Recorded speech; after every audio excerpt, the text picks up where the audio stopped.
உறுப்புகளை அகற்றும் பணியின் போது ஒரு தள்ளுவண்டி கடையை ஜேசிபி இயந்திரம் கொண்டு சுக்குநூறாக உடைத்து அகற்றிய சம்பவம் பெரும் பரபரப்பை ஏற்படுத்தியுள்ளது. என்ன நடந்தது பார்க்கலாம்.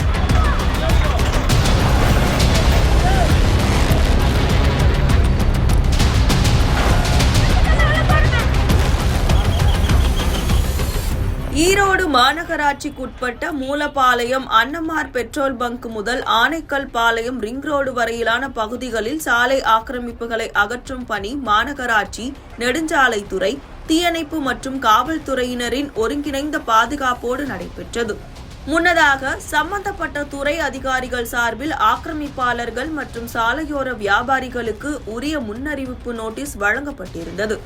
இந்த பணிகளின் போது சாலையோரத்தில் இயங்கி வந்த ஒரு உணவு தள்ளுவண்டி கடையை ஜேசிபி இயந்திரம் கொண்டு முழுமையாக அகற்றியது அப்பகுதியில் இருந்த பொதுமக்களிடையேயும் வியாபாரிகளிடையேயும் பெரும் அதிருப்தியை ஏற்படுத்தியது.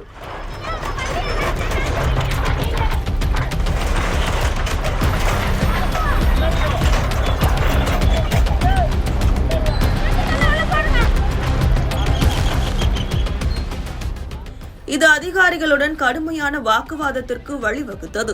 இதன் தொடர்ச்சியாக பாதிக்கப்பட்ட வியாபாரிகள் தங்கள் உடைமைகளுடன் சாலையில் அமர்ந்து மறியல் போராட்டத்தில் ஈடுபட்டனர். உடனடியாக பாதுகாப்பு பணியில் இருந்த காவல்துறையினர் தலையிட்டு பேச்சுவார்த்தை நடத்தினர்.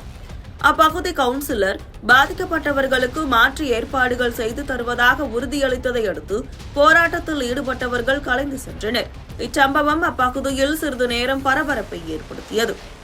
நம்ம வாழ்வாதாரம் தானே, ஒரு கூட்டை உடைச்சி எடுக்கிறதுக்கு ஒரு யோசனை இல்லையா சார்?